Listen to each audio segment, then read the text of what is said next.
Entonces, un poquito para comprender a grandes rasgos, habíamos analizado la ecuación de transporte de Reynolds, que tenía que ver con esta situación, ¿no? Hablar de un sistema en el tiempo t que coincidía en ese tiempo con el volumen de control. Pero en un tiempo t más delta t, el sistema puede moverse. Entonces se generan tres zonas, 1, 2, 3. Pero el sistema en el tiempo t sería la zona 1, 2, y el sistema en el tiempo t más delta t, la zona 2, 3.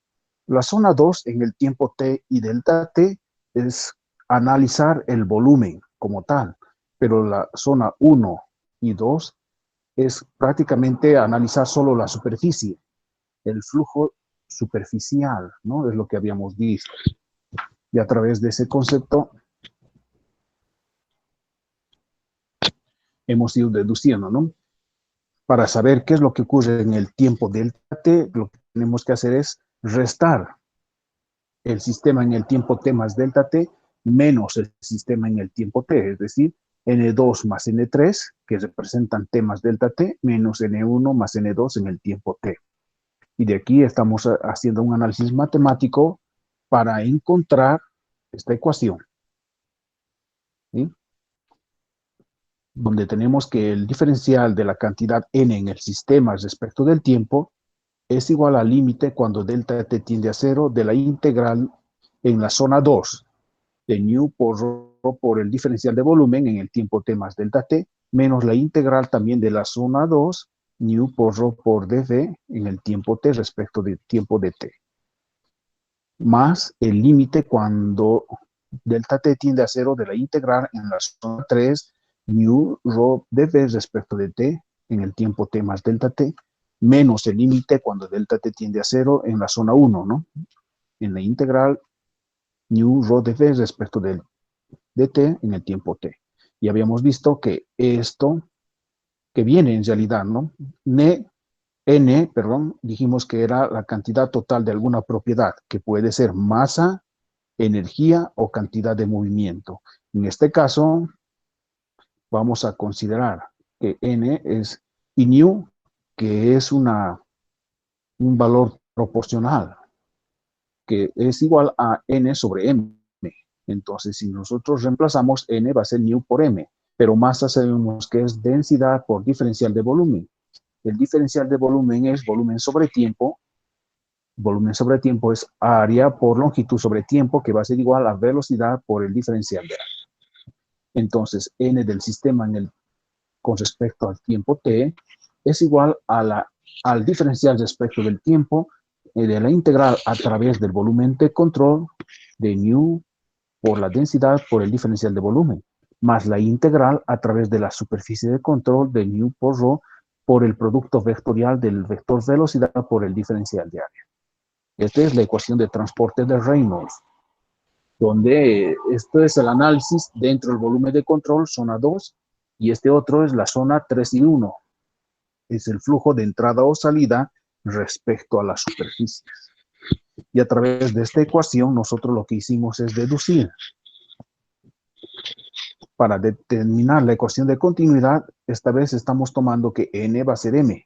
Entonces, nu, como es n sobre m, va a ser 1.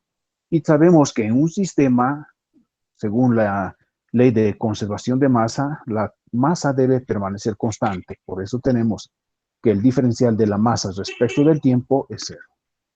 Entonces, si reemplazamos en la ecuación de transporte de Reynolds, en vez de dn del sistema respecto de t, colocaríamos dm respecto de t. Pero como aquí hay variación de la masa en el tiempo, esto tiene que ser 0. Y ahí tenemos nuestra primera restricción, que la masa tiene que permanecer constante en el volumen de control que estamos analizando. Nuestra segunda restricción es flujo permanente. Flujo permanente quiere decir que no cambian las propiedades en función del tiempo. Es decir, el diferencial respecto del tiempo tiene que ser 0. Pero según la ecuación de transporte de Reynolds, aquí tenemos una variación respecto del tiempo.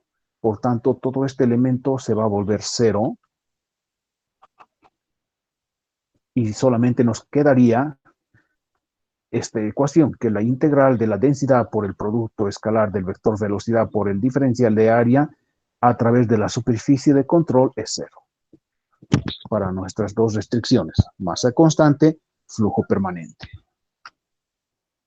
Luego, integramos esta ecuación a través de nuestro flujo de corriente, remarcando las cuatro superficies, ¿no? 1, 2, 2, 3, 3, 4, 4, 1. Pero aquí se los puse la ley de cosenos o el producto escalar del vector A por el vector B, que es igual al módulo del vector A más el módulo del vector B menos 2 veces el módulo del vector A por el módulo del vector B por el coseno de phi. Ese es el producto escalar. Y entonces está en función del coseno. Y como está en función del coseno, quiere decir que si los dos vectores forman 90 grados, coseno de 90 es 0. Por tanto, la zona 2, 3 y la zona 4, 1, donde en ambos casos los vectores velocidad y diferencial de área forman 90 grados, va a ser 0 su integración, como lo podemos ver aquí. Pero no así en 1, 2 ni 3, 4, porque en la zona o en la superficie 1, 2, los dos vectores están formando 180 grados. Eso va a dar un coseno negativo, menos. Y en cambio en la zona 3, 4, ambos tienen el mismo ángulo, va a dar 0 grados. Por tanto, el coseno de 0 es 1 positivo, y de ahí integrando la zona 1, 2, y en la superficie 3, 4, tendríamos de esta manera, ¿no? Menos densidad 1, velocidad 1, área 1, más densidad 2, velocidad 2, área 2. Y esto es igual a 0, y este sería tasa de flujo de masa, que se podría usar en los gases también. Pero nosotros para los líquidos ponemos otra restricción, donde la densidad es incompresible. Quiere decir que es una constante. Si la densidad es constante, significa que ρ1 y ρ2 se van a simplificar.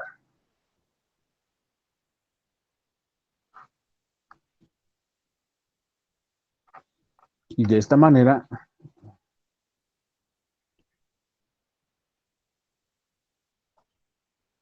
tenemos que velocidad por área es una constante. Y a esto se le llama caudal o flujo de volumen. Caudal, volumen sobre tiempo, velocidad por área. Y se llama tasa de flujo volumétrico o flujo o descarga, que es la primera ecuación. Nosotros la conocemos como ecuación de continuidad. La primera ecuación de la dinámica de fluidos. La segunda, que es la ecuación de Bernoulli, y la vamos a resolver a través de la ecuación de Euler. ¿Sí? Entonces, Euler lo que nos dice es lo siguiente. Vamos a hacer sumatoria de fuerzas aplicando la segunda ley de Newton, ¿no? Sumatoria de las fuerzas igual masa por la aceleración. Lo que hacemos es agarrar un elemento diferencial en el flujo y colocamos las fuerzas en esta superficie. Debido a la presión se va a generar una fuerza, presión por diferencial de área. En el otro lado, debido a nuestra superficie, pero como está alejado de este punto, la presión puede ser mayor o menor. Y para escribir de manera diferencial se pone presión más la derivada parcial de la presión respecto de la trayectoria S ds por el diferencial de área. ¿Sí? Entonces, y el peso verticalmente hacia abajo. Entonces, si hacemos sumatoria de estas fuerzas respecto a la trayectoria S, tendríamos presión por el diferencial de área menos la presión más la derivada parcial de la presión respecto de la trayectoria S por el diferencial de S por el diferencial de área, que sería la otra fuerza. Más estas fuerzas, debido a la viscosidad, no lo vamos a tomar en cuenta todavía, por eso van a ser 0, menos el peso, menos mg coseno de alfa, que va a ser igual a m por la aceleración de la trayectoria. Entonces, ordenando, tendríamos de esta manera, en vez de la masa, densidad por el volumen. El volumen es el diferencial de área por el diferencial de trayectoria. Por la gravedad, por el coseno de phi. Nuevamente, densidad, diferencial de la trayectoria, diferencial de área, por la aceleración respecto de la trayectoria S. Estos dos se van a simplificar, más con menos se simplificaría y simplemente nos quedaría menos el diferencial de la presión respecto de S de S, pero de S por dA tienen todos, de S de A, de S de A, es que se están simplificando y por eso simplemente quedaría menos la derivada parcial de la presión respecto de la trayectoria, menos la densidad por la gravedad por el coseno de alfa, va a ser igual a la densidad por la aceleración en la trayectoria. Ahora, este coseno de alfa vamos a reemplazar geométricamente por esto, porque si hiciéramos un triángulo rectángulo, ds, que es la hipotenusa, y dz, que es la altura, entonces alfa está aquí y aquí. Coseno de alfa es dz sobre ds, geométricamente. Eso es lo que estamos reemplazando aquí en vez de coseno de alfa. Menos la derivada parcial de la presión respecto de S, menos densidad por gravedad por la derivada parcial de Z respecto de S de la trayectoria, igual a la densidad por la aceleración de la trayectoria. Ahora, si utilizamos la aceleración de la trayectoria, que es función de la superficie del tiempo, tendríamos que AS es el diferencial de la velocidad respecto del tiempo, pero esto es igual a la derivada parcial de la velocidad respecto de la trayectoria por el diferencial de la trayectoria respecto del tiempo, más la derivada parcial de la velocidad respecto del tiempo por el diferencial del tiempo respecto del tiempo, ¿no? Dos variables, trayectoria y tiempo. Este se va a simplificar. ds sobre t es velocidad. Por tanto, lo que nos quedaría como aceleración respecto a la trayectoria es igual a la velocidad por la derivada parcial de la velocidad respecto de la trayectoria más la derivada parcial de la velocidad respecto del tiempo. Y reemplazando en la ecuación tendríamos esta, menos la derivada parcial de la presión respecto de S, menos la densidad por la gravedad por el diferencial, diferencial del eje Z respecto de la trayectoria va a ser igual a la densidad por la velocidad por el diferencial o derivada parcial de la velocidad respecto de la trayectoria más la densidad por la derivada parcial de la velocidad respecto del tiempo 1 sobre densidad. Porque aquí la estamos factorizando a la vez esta densidad. Porque aquí también hay densidades. ¿Sí? Y ordenando, tenemos la ecuación de Euler. 1 sobre densidad derivada parcial de la presión respecto de la trayectoria, menos la gravedad por derivada parcial de z respecto de la trayectoria, más la velocidad por la derivada parcial de la velocidad respecto de la trayectoria, va a ser igual a menos la derivada parcial de la velocidad respecto del tiempo. Esta es entonces la ecuación de Euler. Y a través de la ecuación de Euler, para que sea compatible con la primera ecuación que habíamos deducido, que es la ecuación de continuidad o lo que se llama caudal, tenemos que colocar las mismas restricciones. Uno, para flujo permanente. Entonces, si es flujo permanente,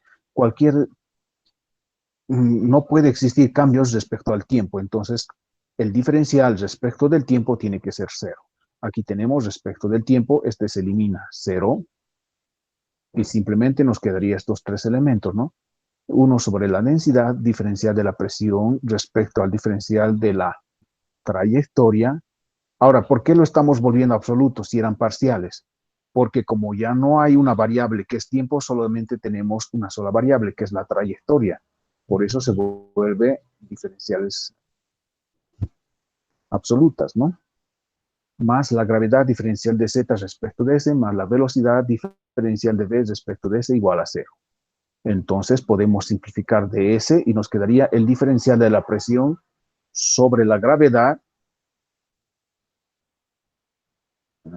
Esta es densidad por gravedad.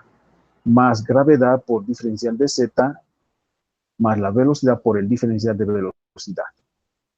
Integrando cuando la densidad es constante. Segunda restricción. Esta es densidad, perdón. Entonces, habíamos dicho que la densidad es constante para los líquidos. Si nosotros integramos esta ecuación considerando que la densidad es una constante, tendríamos lo siguiente. Como la presión no depende de la densidad, presión sobre densidad, esta es densidad, más gravedad por Z. más, aquí integrando, velocidad al cuadrado sobre 2 va a ser igual a una constante. Y esta ecuación es una variación que es energía sobre masa. Energía sobre masa. ¿Sí? Y si dividimos entre la gravedad, aquí tendríamos presión sobre gravedad densidad, que es peso específico, más z más la velocidad al cuadrado sobre 2 veces g, que es una constante. Y esta es la ecuación de Bernoulli, que ustedes ya lo habían conocido, ¿no? Esta ecuación de Bernoulli, que se le había usado en física 102 para flujos dinámicos. Sin embargo, esta ecuación es teórica. ¿Por qué es teórica? Porque no está considerando los efectos de la viscosidad del fluido. Y sabemos que la viscosidad es una propiedad de los fluidos que genera resistencia al movimiento. En otras palabras, es como si compararíamos como las pérdidas de un movimiento. ¿Sí? Entonces, si nosotros tomamos como ejemplo el tubo de Venturi, que es esta, como se ve, y pusiéramos 2 piezómetros a la entrada y cuando está pasando por el estrangulamiento, ¿qué tendríamos? Claramente veríamos esta diferencia de alturas que va a disminuir. Y sabemos que la energía potencial es masa por gravedad por altura. Entonces, si nosotros dividimos energía potencial sobre peso, vamos a tener Z. La energía cinética es un medio de la masa por la velocidad al cuadrado. Si nosotros dividimos energía cinética entre peso, tenemos velocidad al cuadrado sobre 2 veces g. Y el trabajo es fuerza por desplazamiento, pero la fuerza es presión por área, por desplazamiento. Entonces, si nosotros dividimos trabajo sobre peso, ¿qué nos queda? Miren, presión por área sobre desplazamiento sobre masa por gravedad. Aquí vamos a simplificar lo siguiente. A por S es volumen, porque la área es constante, por la trayectoria es volumen. Y si este volumen lo paso a dividir, masa sobre volumen es densidad, y densidad por gravedad es peso específico. Y entonces podemos comprobar claramente que cada término de la ecuación de Bernoulli es energía por unidad de peso. Esta es energía o trabajo por unidad de peso. Energía potencial por unidad de peso, energía cinética por unidad de peso. Entonces, su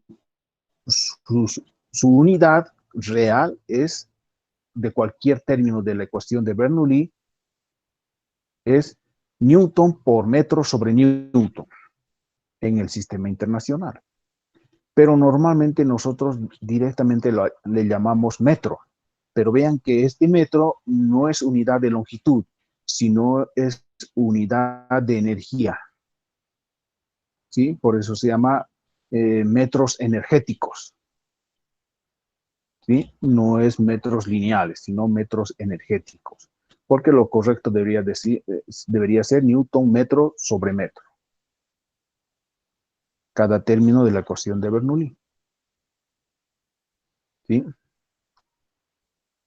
Entonces, presión sobre gravedad, carga de presión. Z es carga de elevación. Velocidad al cuadrado sobre 2 veces g, carga de velocidad. Este sería carga piezométrica y carga total. Que lo vamos a ver más adelante con más detalle qué significa estos puntos. Estos ejercicios tipos ya lo han visto, ¿no? Cuando usamos tubos de Venturi o reducciones de diámetros, cambios de altura. ¿Sí? Eso es lo que han hecho en Física 102. Sin embargo, nosotros como tenemos que avanzar más de lo que ya han hecho, lo otro era muy teórico.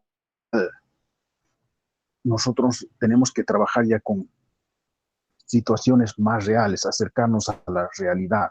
Entonces, lo que vamos a hacer es modificar la ecuación de Bernoulli, que la llamamos normalmente ecuación de energía, porque vamos a tomar en cuenta las pérdidas que no tomó en cuenta Bernoulli para esa ecuación. Entonces, lo que vamos a hacer es hallar la ecuación de energía. ¿Sí? Vean que si retrocedemos a las deducciones que teníamos, nadie más está entrando.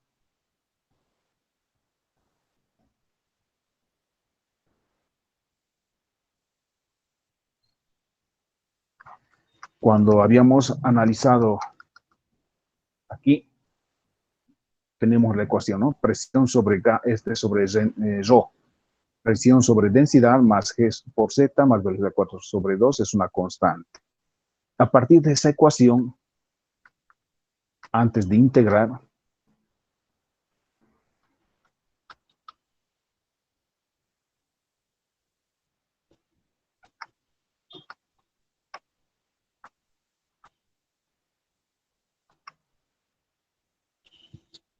tenemos entonces presión sobre densidad más gravedad por Z más velocidad al cuadrado sobre 2 es una constante. Pero a esta constante ahora le vamos a llamar E de energía. Ahora, según la segunda ley de la termodinámica, calor menos trabajo es igual a energía. Y si dividimos a cada uno de estos términos entre la masa, entonces tendríamos calor sobre masa menos trabajo sobre masa igual a energía sobre masa. Y calor sobre masa le vamos a llamar Q minúscula. Trabajo sobre masa, W minúscula. Energía sobre masa, E minúscula. Por tanto, según la segunda ley de la termodinámica, además, si sacamos diferenciales, tendríamos el diferencial de Q menos el diferencial de trabajo es igual al diferencial de energía, todos por unidad de masa. Entonces, diferencial de calor menos diferencial de trabajo es igual al diferencial de energía. Pero como energía es esto reemplazamos. Presión sobre densidad más gravedad por Z más velocidad al cuadrado sobre 2. Y vamos a aumentarle un término más, que es la energía interna U, que es lo que estaría sucediendo internamente en el fluido debido a las moléculas. Ahora, si suponemos que el trabajo es 0, si nosotros integramos esto, o sacamos la ecuación diferencial en realidad, ¿no? Porque aquí estamos haciendo por el diferencial. Como todavía no hemos puesto la restricción de la densidad, vamos a trabajarla como si fuera una variable, tanto la presión como la densidad, como variables. Por eso es que tendríamos el diferencial de calor. Si diferenciamos la presión, sería 1 sobre la densidad por el diferencial de la presión. Ahora mantenemos constante la presión y hacemos la derivada respecto a la densidad, más la presión por el diferencial de 1 sobre ρ, más la gravedad por el diferencial de z, más la velocidad por el diferencial de velocidad, más diferencial de u. Entonces, hemos hecho la diferenciación o hemos hallado la ecuación diferencial de la segunda ley de Newton, o perdón, de la segunda ley de la termodinámica. Entonces, sabemos por la deducción anterior, por Bernoulli, que en un caso ideal donde no hay pérdidas, el diferencial de la presión sobre la densidad más la gravedad por el diferencial de z más la velocidad por el diferencial de la velocidad es 0, cuando no hay pérdidas. Lo que nos quedaría es el diferencial de calor, que va a ser igual a la presión por el diferencial de 1 sobre ρ más el diferencial de u. Ahora recurrimos a otra ecuación de la termodinámica que se llama entropía. Entropía entonces es el calor sobre la temperatura por masa. Pero si dividimos entre la masa, entonces aquí vamos a hacer Q por unidad de masa sobre T. Esa es la entropía. Y si diferenciamos, el diferencial de S va a ser el diferencial de Q sobre temperatura. Entonces, en vez de diferencial de Q, es T, que va a ir a multiplicar T por el diferencial de S. Estamos reemplazando aquí, que va a ser igual a la presión por el diferencial de 1 sobre la densidad más el diferencial de U. Ahora, por la desigualdad de Clausius, sabemos que el diferencial de la entropía por unidad de masa es mayor o igual que el diferencial del calor por unidad de masa sobre la temperatura.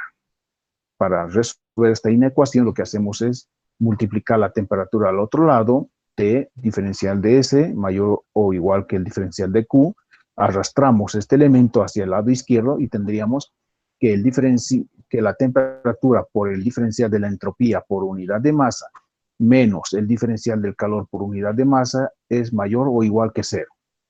Para que sea una igualdad, esta ecuación aumentamos las pérdidas, el diferencial de pérdidas.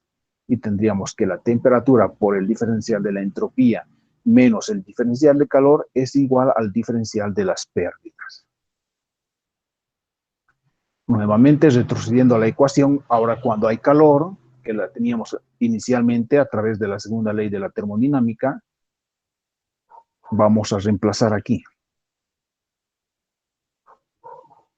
el diferencial de calor por el diferencial de trabajo, ¿no? Menos, que tenemos todo esto que era E minúscula. Entonces, este es dQ, perdón, dQ menos el diferencial de trabajo va a ser igual a 1 sobre ρ por diferencial de la presión más presión por el diferencial de 1 sobre ρ más gravedad por el diferencial de Z más velocidad por el diferencial de velocidad más el diferencial de U. ¿Sí? Ahora, nosotros sabemos que estos dos elementos de la anterior ecuación, esto, es igual al diferencial de calor.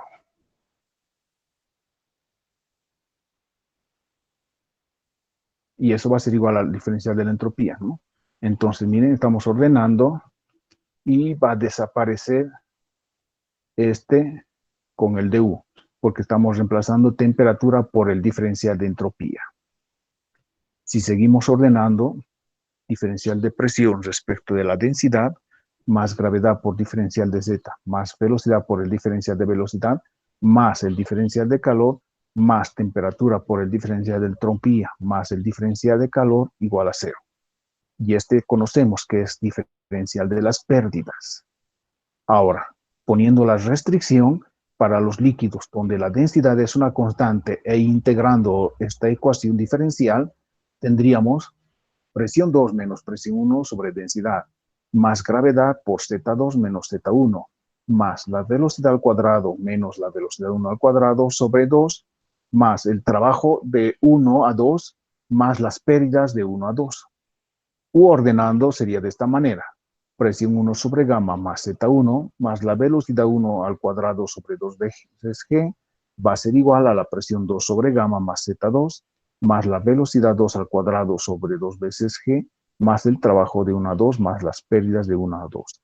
Esta es la ecuación que nosotros vamos a utilizar, que es la ecuación de energía o la ecuación modificada de Bernoulli. Es parecida a la de Bernoulli, pero se están aumentando dos términos, trabajo y pérdidas. Esto lo hace más real, entonces, al análisis de los fluidos dinámicos. ¿Sí? Por tanto, tenemos dos ecuaciones, la ecuación de continuidad y la ecuación de energía, ambos con las mismas restricciones. Masa constante, flujo permanente, flujo incompresible.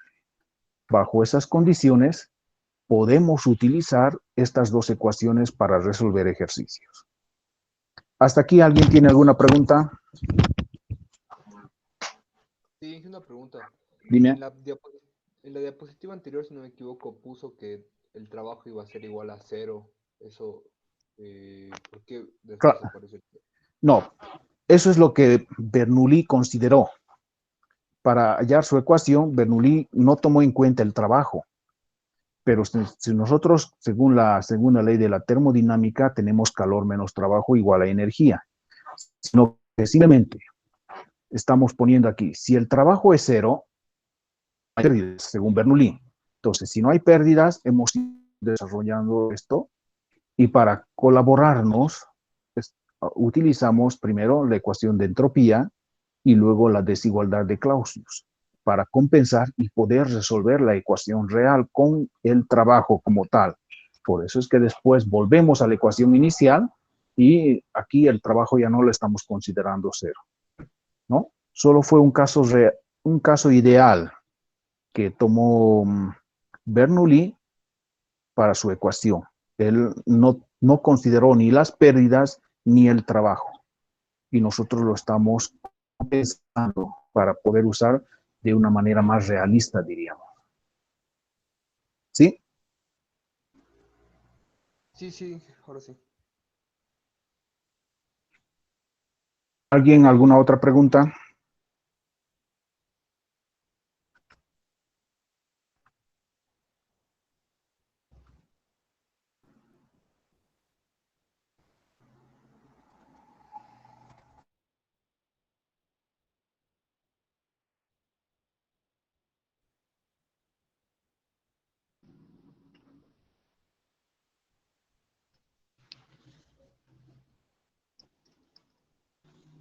Bueno, esto es entonces la base fundamental que nosotros requeríamos para comprender y empezar a resolver ejercicios e incluirnos más a esta dinámica, ¿no? Como tal.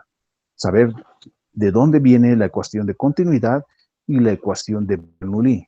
Y sin embargo, nosotros la estamos compensando y vamos a usar la ecuación de energía porque estamos tomando en cuenta las pérdidas que vienen debido a la viscosidad, a los flujos turbulentos y todo ello, y al trabajo debido a máquinas que se utilizan, por ejemplo, bombas, ventiladores, turbinas.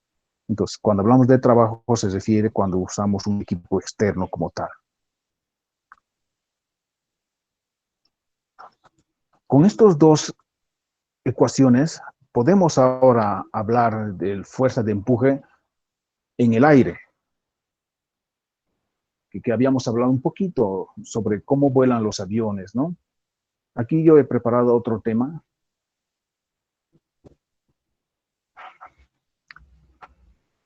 Para un poquito ver que en realidad el principio de la aerodinámica, que ahora es una nueva carrera, ¿no? Ingeniería en aerodinámica y otra es ingeniería en aviación, tienen como base fundamental mecánica de fluidos. Por eso esta es una materia especializada y requiere mucho estudio y para ir ramificándose en varias especialidades como tal. Y una de ellas es esta, ¿no? La aerodinámica. Ahora, teniendo ya como base la ecuación de continuidad y la de energía, podemos entender por qué vuela un avión. Vamos a agarrar nuevamente este tubo de Venturi y vean este detalle, ¿no? Venturi lo que hace es demostrar que existe una correlación. ¿Qué pasa cuando yo estrangulo el diámetro? Por la ecuación de continuidad, todo lo que entra tiene que salir. ¿Sí? Entonces, ¿qué pasa con la velocidad y con la presión en el punto 1 y en el punto 2? Pero, sin embargo, en este elemento, en este espacio, lo que vamos a hacer es modificar el tubo de Venturi de esta otra manera. Sigue siendo el tubo de Venturi. Prolongarle, aquí está el diámetro mayor y aquí tenemos el diámetro menor. Pero en esto vamos a introducir un perfil aerodinámico. Si nosotros hiciéramos los cortes de las alas, prácticamente es esta forma que tiene las alas. Entonces, en el punto de inicio tenemos presión 1, diámetro 1. En el punto de entrada, en la estrangulación, tendremos presión 2, diámetro 2, velocidad 2. Si aplicamos la ecuación de continuidad entre 1 y 2, V1 por área 1 igual V2 por área 2. Sabemos que el área 1 aquí es pi diámetro 1 al cuadrado sobre 4, y aquí pi diámetro 2 al cuadrado sobre 4. Se simplificarán estos elementos y lo que nos va a quedar es que la velocidad 2, si despejamos, es diámetro 1 sobre diámetro 2 al cuadrado por la velocidad 1. Pero si nosotros vemos la gráfica, sabemos claramente que D1 es mayor que el diámetro 2. Entonces, esta relación de 1 sobre D2 significa que nos va a dar un número mayor que 1. Y un número mayor que 1 elevado al cuadrado será mucho más grande que 1. Por tanto, concluimos que la velocidad 2 es mayor que la velocidad 1. Y de esto podemos sacar, siempre que nosotros estrangulemos líneas, en ese punto de estrangulamiento la velocidad es mucho mayor que la velocidad inicial. Primera aseveración. ¿Sí? Cuando nosotros, entonces, a lo contrario, si tenemos un diámetro pequeño y lo ampliamos, quiere decir que la velocidad va a bajar en el inverso al cuadrado. ¿Sí? Si nosotros tenemos un diámetro constante y lo estrangulamos, el diámetro aumenta. Pero cuando nosotros tenemos un diámetro pequeño y lo ampliamos, la velocidad disminuye. ¿Sí? Primera confirmación. Ahora, aplicamos la ecuación de energía entre 1 y 2. O en este caso la Bernoulli, considerando que no hay trabajo ni hay pérdidas, algo ideal. Por eso estos dos elementos los estamos eliminando, ¿no? Presión 1 sobre gamma más Z1 1 más la velocidad 1 al cuadrado sobre 2 veces g, que va a ser igual a la presión 2 sobre gamma más Z2 más la velocidad 2 al cuadrado sobre 2 veces g. Si consideramos que están en línea recta, entonces Z1 y Z2 es 0, ¿no? No hay diferencia de alturas, no hay potencial. Y si despejamos, porque tenemos como dato inicial la presión 1. Si despejamos la presión 2, ¿qué nos va a quedar? Presión 2 es igual a presión 1 más gamma sobre 2 veces g, b sub 1 al cuadrado menos b sub 2 al cuadrado, que va a ser la ecuación 2. Y tenemos entonces la ecuación 1 aquí y la ecuación 2 aquí. Reemplazando 1 en 2, en vez de b sub 2, aquí tendríamos, ¿no? La ecuación de la presión 2. Entonces, vean aquí lo siguiente. Podría factorizar b sub 1 al cuadrado. ¿Qué nos va a quedar? De 1, aquí nos va a cambiar el signo, en vez de lo vamos a poner menos, menos de 1 sobre de 2 a la cuarta menos 1. Entonces, este elemento, sabemos que 1 sobre de 2 es mayor que 1. Elevado a la cuarta es mucho mayor que 1, menos 1 sigue siendo mayor que 1. Y multiplicado por estos constantes, gamma 2g y por la velocidad 1, tendremos un valor grande. Pero como aquí está signo negativo, quiere decir que este valor grande que tenemos aquí, tenemos que restar a la presión 1. ¿Y eso qué nos va a dar como resultado? Que la presión 2 es menor que la presión 1. Y aquí está la segunda aseveración. Cuando yo reduzco el diámetro, si bien gano velocidad, pero pierdo presión. No puedo ganar los dos. No puedo ganar velocidad y presión o perder velocidad y presión. Entonces, cuando yo reduzco el diámetro, aumento la velocidad, pero disminuyo la presión en mi sistema. Si yo de un diámetro pequeño aumento a uno más grande, pierdo velocidad, pero gano presión. ¿Sí? Siempre juegan de esa manera estas dos propiedades, velocidad con presión en un sistema. Entonces, quiere decir que cuando yo genero este estrangulamiento en el punto 2, tengo mayor velocidad, pero tengo menor presión que en el punto 1. ¿Sí? ¿Y ese elemento qué hace para que vuele el avión? Hace lo siguiente. Miren hasta aquí el perfil aerodinámico. ¿Qué hace? Como nosotros, bueno, tanto los aviones como las aves están sumergidos en un gas, en la atmósfera, sabemos que la atmósfera tiene una presión, la presión atmosférica, y cuando esta presión actúa sobre una superficie, tenemos la fuerza gravitacional. Entonces, cuando generamos mucha velocidad aquí arriba, vamos a generar una presión menor. Sabemos que la presión es una magnitud tensorial. Entonces, solamente analicemos el ala del avión. El ala del avión, toda la presión atmosférica estaría actuando por todas las direcciones y sentidos, pero siempre perpendicular a las superficies, ¿no? Entonces, aquí, en una superficie plana, tenemos la presión esférica por el área, una fuerza. Pero como estamos generando por este principio mayor velocidad aquí, pero menor presión, entonces la presión aquí es menor que la de abajo. Y esa presión menor va a generar una fuerza menor.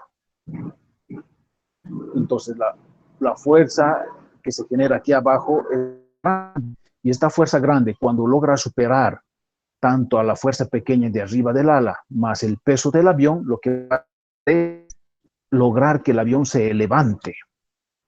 A esa fuerza entonces se le llama sustentación.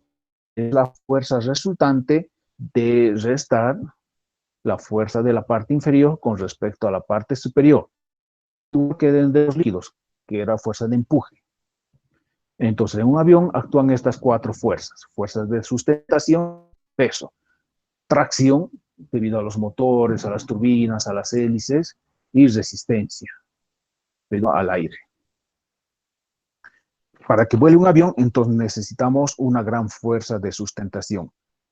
necesitamos que esta fuerza de sustentación sea mayor que el peso. Ahora, lamentablemente, más no podemos aumentar porque es la presión de la atmósfera. Pero entonces, si no podemos aumentar presión para ganar mayor diferencia de fuerzas en la parte inferior respecto a la parte superior, ¿qué podemos hacer? Bajar la presión, generar un vacío en la parte superior del ala. Entonces, cuanto más vacío haya aquí, tendremos mayor fuerza de sustentación. ¿Y cómo generamos vacío? Tenemos que generar una presión negativa. Para generar presión negativa, viendo la ecuación, dependerá de la velocidad, en otras palabras. Por eso es que los aviones más grandes requieren mucho más velocidad de impulso para poder levantarse, porque como parten de cero, tienen que ir acelerando, acelerando, hasta ganar gran velocidad aquí. Y al ganar gran velocidad, cuanto más grande sea la velocidad, más pequeño será la presión y habrá menos fuerza. Entonces, cuando hay menos fuerza aquí, pero aquí se sigue manteniendo la fuerza debido a la presión, ganamos fuerzas de sustentación. Ahora, sabemos que la presión es constante aquí, pero la fuerza está en función al área. Si tenemos más área, tendremos más fuerza. Por eso es que las alas tienen que ser anchas. Cuanto más anchas sean las alas, tendré más fuerza aún. Y esa fuerza, entonces, compensando con esta pequeña fuerza, tengo mucha sustentación. ¿Sí? Entonces, lo que hacen volar a los aviones, o lo que permite que levante el avión, son las alas y el perfil aerodinámico como tal. Porque estamos generando una diferencia de fuerzas debido a la presión atmosférica. Y estamos generando un vacío aquí arriba, gracias al principio de la dinámica de fluidos, que cuando aumento la velocidad, bajo la presión. ¿Sí? Entonces, ese fenómeno ocurre también en las aves. Vean que el ave tiene un perfil aerodinámico de la misma manera, solamente que como las aves no tienen turbinas, no tienen hélices, tienen que aletear para generar velocidad ahí arriba. Y cuando no son perfiles aerodinámicos, se van a generar turbulencias, como se puede ver de esta otra manera. ¿Sí? Entonces vean este detalle, comparación de las aves con los aviones, tiene el mismo principio. Y pensar que Ícaro, que era una de las primeras personas que soñó en volar, pensó que haciendo alas grandes como las de un ave podría volar. Y en su intento de volar, que se lanzó de una montaña, se estrelló y murió, ¿no? Entonces no era lo lógico que por tener alas uno vuela, sino que la idea de volar es generar una diferencia de presión de la parte inferior con respecto a la parte superior. Y eso lo consiguieron los hermanos Wright, ¿sí? Al diseñar este modelo de perfil aerodinámico. Y esto fue entonces la revolución, el boom de la aviación. Y gracias a esto empezó entonces toda la aviación, toda la aerodinámica. Y empezaron a crearse nuevos modelos. Y empezaron, por ejemplo, los flaps que salen aquí sabemos que cuando un cuerpo está estático, el coeficiente de rozamiento estático es mucho mayor que el coeficiente de rozamiento cinético. Tenemos que vencer la inercia de reposo, por eso necesitamos gran fuerza. Pero cuando el avión ya está en vuelo, necesita menos fuerza de sustentación. Cuando ya está en una altura adecuada, usa menos combustible, que se llama vuelo de crucero. Entonces, para los despegues podemos usar estos artificios, que son los flaps, que generan mayor superficie en la parte inferior para ganar más fuerza, para tener mayor fuerza de sustentación. Lo mismo pasa adelante, ¿no? Flaps adelante, flaps atrás. Alguna vez han de ver cuando vuelan en avión, si se sientan cerca de las alas, van a ver estos mecanismos, cómo se salen justo en los despegues y en los aterrizajes. En cambio, los spoilers que salen hacia arriba es para frenar el avión. Cuando uno ya quiere aterrizar y quiere bajar la velocidad, saca esto arriba para romper el flujo aerodinámico y generar mucha turbulencia. Al generar mucha turbulencia, entonces va a generar muchas pérdidas. Y de esa manera el avión va a empezar a desacelerarse y se puede aterrizar como tal.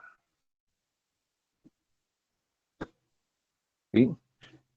Y el vuelo del helicóptero es muy parecido porque las hélices tienen también el perfil aerodinámico. La única diferencia es que cuando ellos rotan por la ley de la mano derecha, el sentido de rotación de los dedos y el dedo pulgar hacia arriba hace, ¿no? Entonces que el avión tienda a subir, como genera también, al rotar va a generar vacío en la parte superior, se va a generar la diferencia de presiones y por ende una fuerza de sustentación grande. ¿Sí? Y empieza a ver, entonces, para mejorar los modelos aerodinámicos de la aviación, estudios, simuladores, túnel de viento, elementos finitos para ver dónde se puede mejorar para evitar la turbulencia. Y empiezan a analizar entonces diferentes tipos de aviones comparando con aves, porque ciertas aves tienen alas más anchas. En general, si se analiza las aves, ¿cuál es el timón? ¿Cómo dirigen el vuelo las aves? Muchas las hacen con la cola, ¿no? Las plumas de atrás. Por eso si se las arranca las plumas de atrás ya no pueden volar, no, se chocan por todo lado. Pero hay algunas aves que vuelan o dirigen su vuelo con la cabeza. Ahí tenemos el pato, el ganso, ¿sí? Y además las aves cuando vuelan, cuando migran de un lugar a otro lugar, forman una especie de V o delta, porque es una posición de vuelo aerodinámico para protegerse entre ellos. El que genera más severidad en cuanto al vuelo es el que está delante, es el líder. Entonces es el que tiene que ser más fuerte para romper el viento. Y los que están atrás son los que están más cansados o más débiles. Entonces cada cierto tiempo el líder cuando se cansa, ¿qué hace? Va y entra en la zona delta y otro asume el liderazgo. Y de esa manera pueden ir descansando vez tras vez para no morir en pleno vuelo. Entonces vean que las aves tenían el principio de la aerodinámica siempre. Y de ahí, tomando este modelo, también se han construido las alas delta, ¿no? Para hacer vuelos de personas. Entonces vean, el pato, el ganso dirigen con su cabeza, de tal manera que también se han diseñado aviones que se puede dirigir con la cabeza. Ahí tenemos modelos de aviones que se dirigen con la cabeza. Y también, como sabemos, vayamos comparando ahora, entendiendo la lógica, que siendo el aire y el agua fluidos, entonces lo que sucede dentro de un fluido sucede también en el aire. Por eso es que yo les decía, los peces vuelan en el agua y las aves nadan en el aire, porque es lo mismo, generan el mismo principio aerodinámico. Por eso es que también dijeron, ¿por qué no solamente en vez de copiar a las aves, también copiamos la aerodinámica de los peces? Y aquí vean este detalle, el avión más grande tiene la forma de un delfín, la forma aerodinámica de un delfín.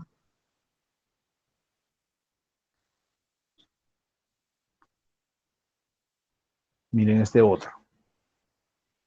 Aviones no tripulados solares. Sabemos que el cóndor es el animal más grande que existe y es el que menos sabe volar, pero lo que él hace es planear abriendo sus alas, ¿no? Aquí tenemos otros modelos, ¿sí? Aquí hay un detalle que quería mostrarles. Haciendo un estudio, si ustedes un poquito retroceden hace unos 5 años atrás, los aviones en general o las terminaciones de las alas eran rectas. A ver si encontramos un modelo.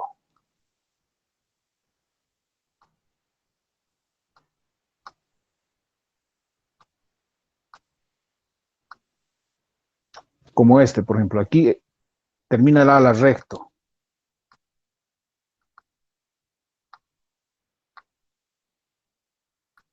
Como este avión. Su ala termina de manera recta. ¿Sí? Pero haciendo estudios de las aves, se ha encontrado un detalle, que las aves cuando vuelan, doblan estas plumas hacia arriba. Y haciendo investigaciones, ¿por qué lo harán? ¿Qué se consigue con eso? Se ha probado entonces en aviones, miren,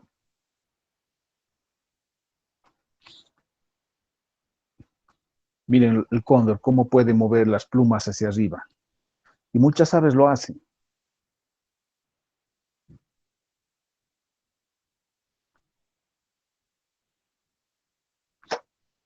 ¿Sí? Entonces, ¿qué se ha conseguido con esto? Al implementar este elemento en el avión, se ha logrado mejorar la eficiencia de vuelo. Miren este detalle, este estudio. Cuando terminaba el ala de esta manera, se generaba mucha turbulencia. Cuando hay mucha turbulencia, hay muchas pérdidas. Pero al poner este detalle, la turbulencia baja considerablemente.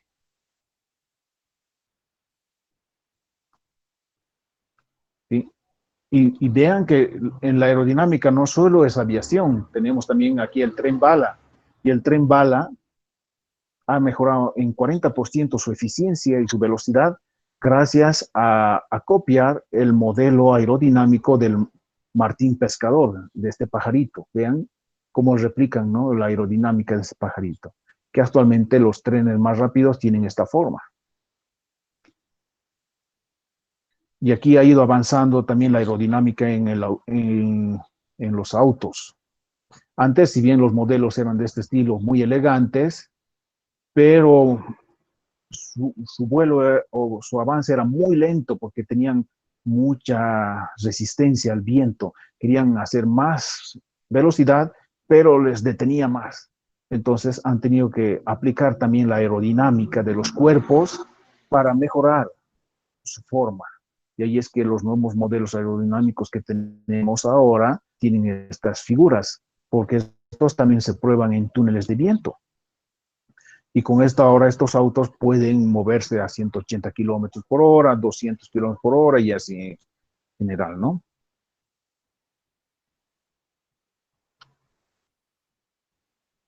Tenemos entonces también la aerodinámica avanzó en el automovilismo, empezó a aplicarse.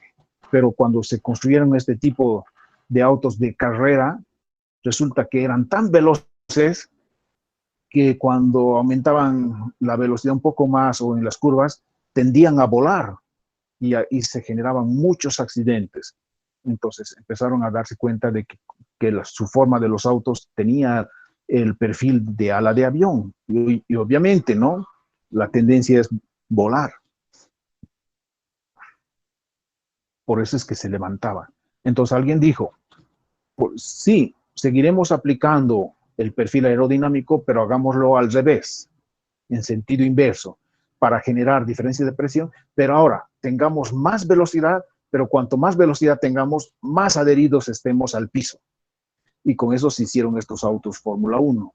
Tienen una forma inversa aerodinámica, que se adhieren mucho al piso, tienen grandes velocidades, ¿no? Los superan los 350 kilómetros por hora, pero en estas carreras, ¿qué inconveniente tienen? Que tienen que cambiar ruedas constantemente, porque como están tan adheridos al piso, generan mucha fricción y mucho desgaste. Por eso es que la carrera también consiste en saber cambiar las ruedas. ¿Sí? Y entramos, vean este detalle, ¿no? Aquí está el perfil aerodinámico inverso en estos automóviles. Y este estudio la estamos realizando con elementos finitos, con el programa ANSYS. Entonces, el ANSYS también nos permite hacer simulaciones aerodinámicos como de este estilo. ¿Sí? Y ahí entonces se mejora tanto las entradas y salidas del flujo, ¿no? Estos adornitos no son tan adornos, sirven para mejorar la aerodinámica del auto en realidad, para evitar mayor resistencia, ¿no? Y todo esto se estudia, se demuestra en un túnel de viento para simular las líneas de flujo. Lo ideal es que se mantenga en flujo laminar y ver dónde hay turbulencia para mejorar el diseño como tal. Y ahí tenemos nuevos modelos que se pueden sacar para generar mayor velocidad, nuevos modelos aerodinámicos. También entró en ciclismo la aerodinámica, ¿no? Por eso es que un ciclista tiene que tener su casco y su casco tiene una forma que cuando, cuando maneja de esta manera se genera un perfil aerodinámico y aumenta su velocidad, rompe la resistencia del viento y puede mejorar la velocidad, al igual que en la natación también. Entonces vean que la aerodinámica cobró mucha importancia y revolucionó mucho la tecnología, solamente gracias al descubrimiento de estas dos ecuaciones, del principio de generar mayor sustentación. ¿Sí? Vean entonces que tiene muchas aplicaciones esta rama de los fluidos, pero ya nosotros lo estamos estudiando simplemente como principios y ustedes ya verán a qué ramas se especializan, qué rama quieren escoger y profundizarla más. Miren que he visto hace 2 años, creo que sí, Ingeniería Civil compró muchos equipos para su laboratorio de hidráulica y vi que tenían un túnel de viento, ¿no? Y nosotros no tenemos nada aún, cuando sí deberíamos tener, porque a nosotros nos influye mucho más, tenemos mucho más requerimientos de mejorar tecnología, como se puede ver estos detalles, ¿no? Les muestro simplemente algunos para tener idea de lo que aplicando estos principios podemos llegar a mejorar muchas cosas, tanto en ciclismo, natación, automovilismo, viajes férreos, aéreos, hasta se ha utilizado la aerodinámica para el área balística. Lo emplearon, bueno, aplicaron bien, pero lo emplearon mal, ¿no? Porque gracias ahora con la aerodinámica pueden disparar un proyectil de un país y llegar a otro con una precisión tal de que es difícil que la fallen. Hasta aquí, preguntas, dudas, curiosidades. Hice una pregunta, y con Dime. respecto a los barcos, ¿cuál tendría que ser su diseño? No sé si se llamaría diseño aerodinámico para un barco para que tenga mayor velocidad. También la hacen, pero también hay que ver que en los barcos hay que trabajar también la estabilidad, que es otro punto más. No es solo, digamos, aerodinámico, porque también puede variar la estabilidad y lo que queremos que, como en el mar no es constante, generan olas, entonces las aguas de mar se están moviendo de un lado al otro. Y ahí se puede generar una inestabilidad grande que podría volcarse. Entonces, la aerodinámica de los barcos más que todo se la ve en la parte inferior, la que está sumergida en el fluido, que nos permite generar como una especie de batán, ¿no? De un balancín para estabilizarse de un punto a otro para no caerse. Como lo que hay unos pequeños juguetitos, ¿no? No sé si han visto, para los niños especialmente, que la botan y siempre permanece de pie, siempre se para porque su centro de gravedad está diseñado de tal forma que cuando se inclina a un lado genera un par de fuerzas que tiende a empujarle hacia el otro lado y lo endereza. Y cuando se va al otro lado hace lo mismo. Entonces, ese efecto aerodinámico es lo que se diseña para los barcos o estos sistemas que navegan en agua.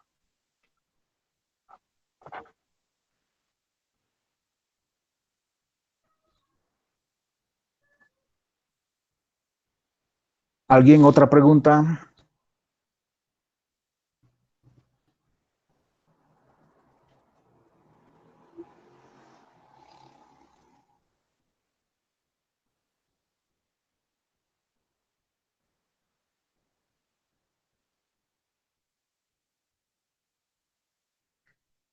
¿No hay más preguntas?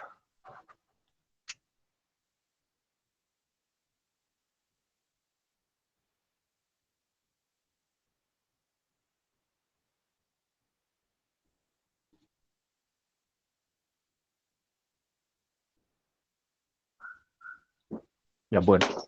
Entonces, si no hay preguntas, quedaríamos aquí y ya la próxima clase vamos a estar haciendo ejercicios.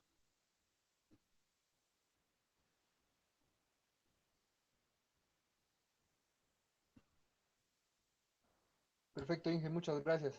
Listo, nos vemos. Yo voy a ya subir estas presentaciones para que lo tengan en el Classroom y lo puedan ver a más detalle. Gracias, Inge. Listo. Muchas gracias, Inge. Hasta luego. Hasta luego, nos vemos. Sigan estudiando. Hasta luego, Inge. Nos vemos. Gracias, Inge. Hasta luego. Nos vemos hasta la Hasta próxima luego, clase. Inge.